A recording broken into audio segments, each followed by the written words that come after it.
Lexi, thanks so much. Let's turn to our focus group now to find out the impact of tonight's debate. We want to welcome all of them watching this historic event take place. And I want to go to you, our lone truly undecided voter tonight, Chandler Templeton. You're a sophomore college student here in town. First of all, did tonight's debate change your mind at all? I mean, it didn't really change my mind for which voter or candidate. I had reservations about both, and throughout the entire debate, I saw several things that worried me, but also encouraged me on both candidates. And so, I mean, still undecided, but definitely maybe swinging a little bit more Clinton. How would you rate both their performances tonight? I feel like Trump got a little off topic. He'd be asked a question and he immediately jumped to something else and never directly answered anything, which makes me nervous. Whereas Clinton, she more directly answered anything, but she didn't necessarily gain my trust, which was a big issue with the undecided. Chandler, thanks so much. You know, it was about 20 minutes into the debate where we really got an idea of how the night would go. The gloves sort of came off. Take a listen at this exchange.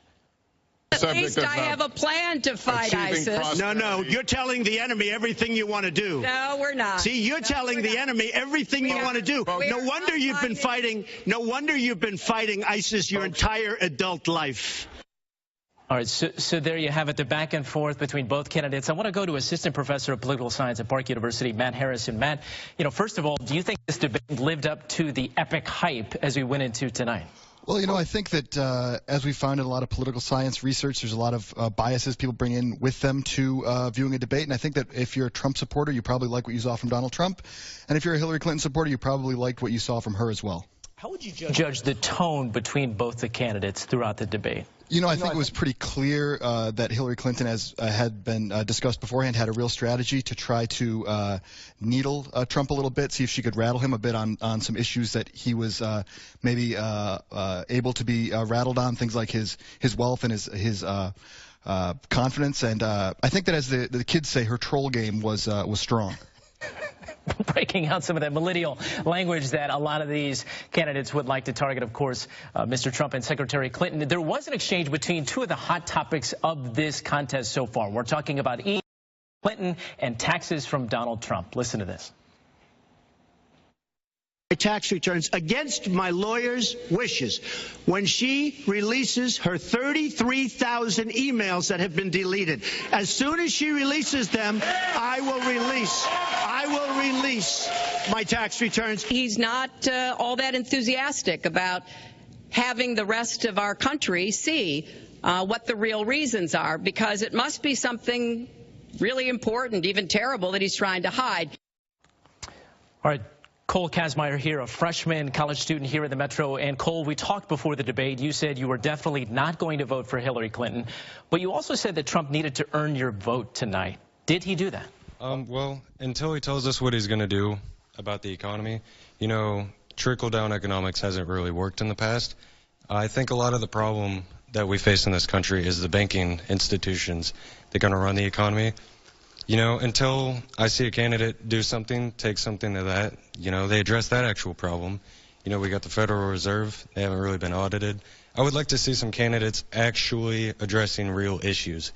You know, we're fighting ISIS, but they continue to arm ISIS. You know, I think if we're going to defeat the enemy, we need to stop arming them. We need to stop backing them. We need to focus on our country first, our education. We need to focus on actually having a democracy in this country. And neither of those candidates have done that. So Mr. Trump still has some work to do in order to gain your vote. Yeah, he needs to prove that he's an outsider, because right now I'm not seeing it. All right, Cole, thanks so much. We talked before the debate. This is Tyann Carnes, and you're a property manager here in town. You're firmly in Hillary Clinton's camp, but you had some concerns tonight. Yeah, definitely. I support Hillary Clinton, but at the same time, I want her to gain the trust of other voters and show that younger generation who she needs to really gain of why she, you know, she has to work on my vote. But honestly, what I saw tonight, I don't really think she really gained probably many other voters on her side. One of the things we talked about tonight that you felt like she really had to do was show her personality more. Do you think she did that effectively?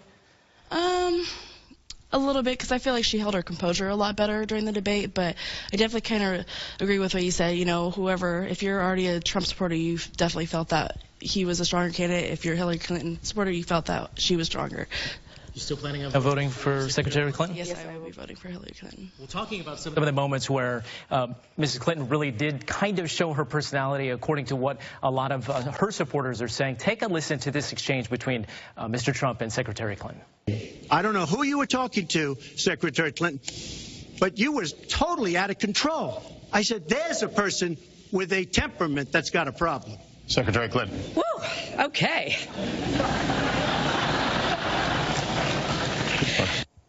All right, George Cater, you're a senior here in town and a senior college student. You're studying law. You hope to be an attorney at some point, right? Do you think that Hillary Clinton effectively argued her case in front of the American people today?